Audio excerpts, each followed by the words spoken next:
Good morning, scholars. Here we go, our first virtual lesson. We're going to look at the end of World War II and the beginning of the Cold War. So that's going to take place today on April 4th. I'm sorry, 4 is the month, it's the 6th of April. Cold War foreign events. We're going to look at what's going on outside of the U.S. With the origins of the Cold War. Some symbols here that are helpful that we'll be exploring. We know that the hammered sickle is the sign for Korea. The Korean War is mentioned. There's part of the Berlin situation where the city was cut in half. We've got helicopters you've seen in the movies from Vietnam. And fallout shelters isn't the foreign event type thing we'll be looking at, but it's an interesting lesson. I'm excited about that one. That's going to come at us at the end of the week. So hold on for that. Let's go ahead and define it first thing. And what we've got is some more symbols and individuals associated with the Cold War. But basically, it's the post-World War II global rivalry between democratic nations, United States and Western Europe, France, Britain, that kind of thing. Communist nations, the Soviet Union, Eastern Europe that was absorbed by the Soviets under Stalin. And eventually China, in 1949, China becomes communist. And the whole idea is a rivalry or a competition for economic, political, and military dominance around the globe. That's what is emerging here. It's basically democracy versus communism.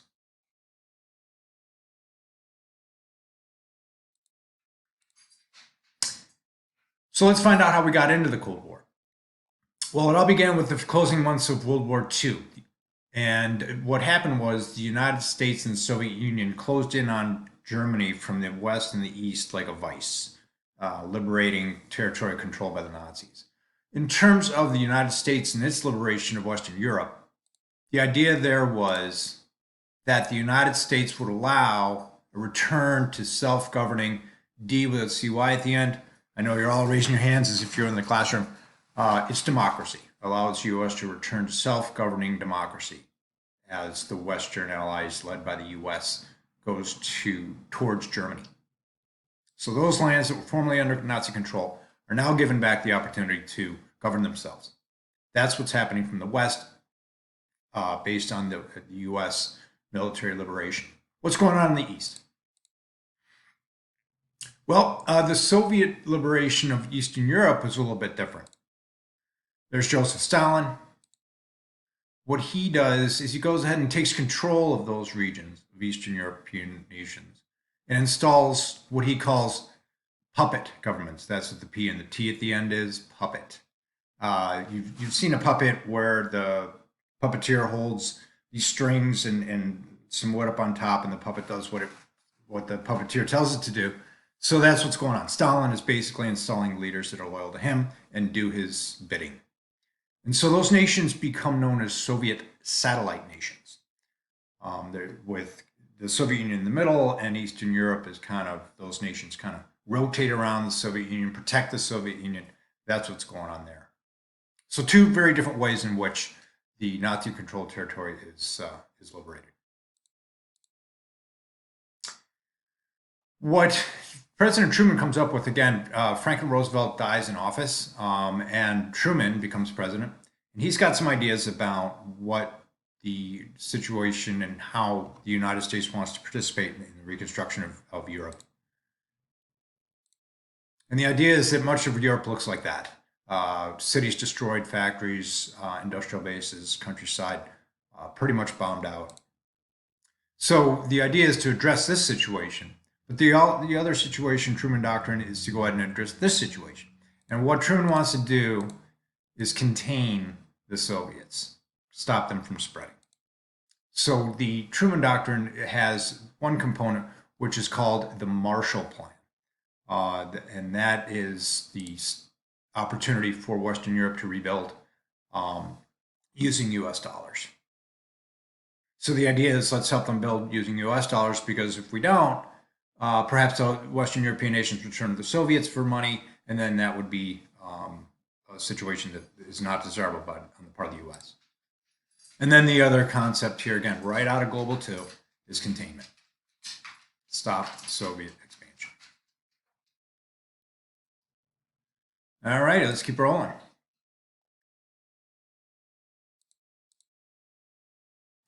So Germany is the first Cold War throwdown. What's going on with Germany at this point is that the United States and the Soviet Union and Britain and France are done. They're not going to mess around with autonomous Germany anymore. After World War I was a disaster. So the situation is one where they're not going to allow the German government to exist. They're going to basically divide the nation and occupy it as seen fit. Also, the city of Berlin is that way too. So the United States, French, British, and the Soviet Union divide Germany and Berlin into 4 regions of control.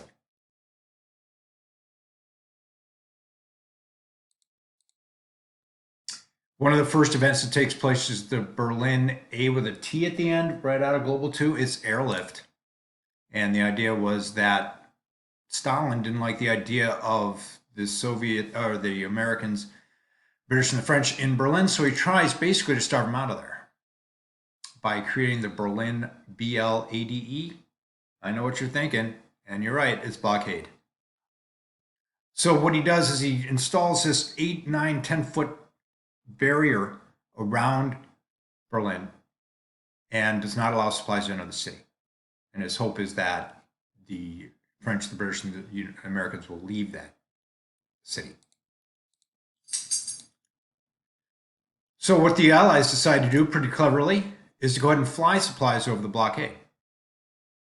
So the idea was, if we go back to the last slide, and we saw the wall there, if the tanks were to go through the wall, and American tanks went through that wall because we're not going to allow the blockade to take place, then that would be considered an act of war.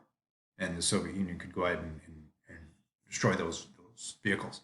By flying over the blockade, the United States goes ahead and puts the Soviet Union kind of outplays them in a game of chess. And so if the Soviets shot that plane down, that would be an act of war. So very clever idea. And eventually what takes place is that the Soviets back down. This is something that this goes on for months and months and months, and there's no real reason to continue the blockade. So what we start to see is military alliances emerge, led by the United States and another led by the Soviet Union. Again, right out of Global 2. And what you had is the United States creating a military alliance known as the North Atlantic Treaty Organization, or NATO, NATO.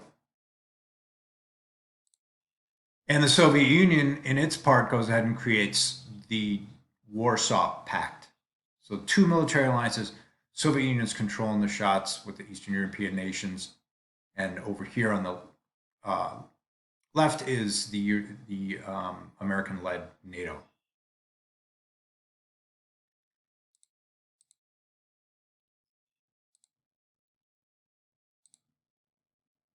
What you have developed soon after, say in the late 40s, especially after the Soviet Union goes ahead and tests its own atomic bomb, you have the beginning of the arms race.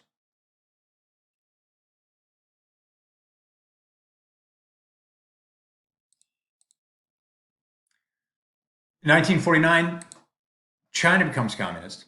And so people in the State Department and other officials in Western democratic nations look at a map of the world at this point, and a quarter of it is communist. And that's a pretty big concern with the Chinese Communist Revolution. As I mentioned, a quarter of the world is now communist, and the United States fears further spread. And there's good reason to fear that, because the Soviet Union has long seen part of its diplomatic movement is to absorb nations and make them communist.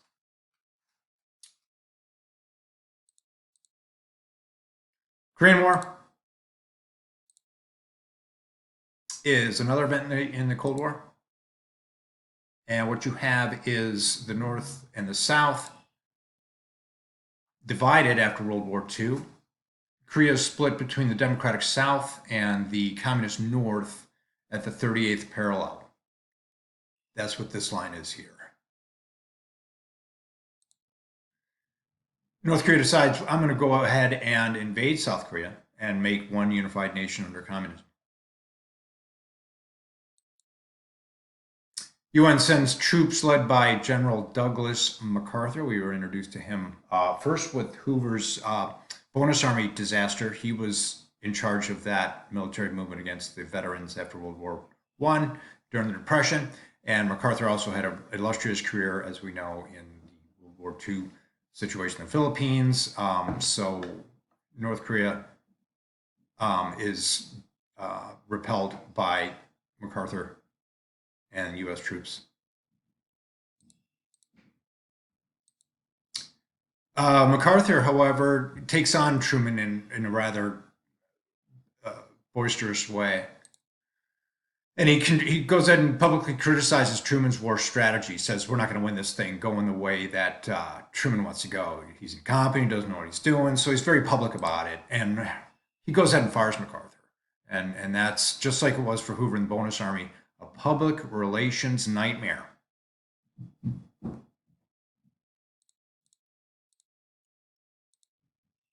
And the war ended in 1953 with a truce but no treaty, so the Korean Peninsula remains tense. Later Cold War events, you have what's called the D and O with a THRY at the end. That is the domino theory. If one nation falls to communism, others will too. One after another. Just like if you set up a row of dominoes, done that as a kid, you push one, they all go down. That was a concern. Asian nations might go communist one after another, and that's a big reason why we got involved in Vietnam. Eisenhower came up with his own doctrine. The idea there was U.S. pledged to stop communist expansion in the Middle East, where the oil is. U-2 incident. That's U.S. spy plane shot down over the Soviet Union. The pilot was captured and put on trial. We negotiated his release, but that's another incident.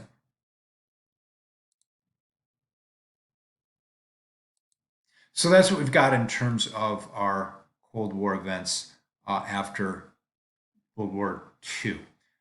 The foreign events, as you can see, it's pretty intense, the rivalry between the Soviet Union and the United States. And so that's where things lie at this point. I'm going to go ahead and put together a couple of questions based on some documents, that kind of thing. So look for those in your email. And I probably should have said at the beginning of the recording, but feel free to pause this as needed, and jot down these notes as needed, and we can go from there. So that's what's happening today on Monday, the 6th of April, and I'll be seeing you again tomorrow on Tuesday, and we'll go from there. All right. See you later.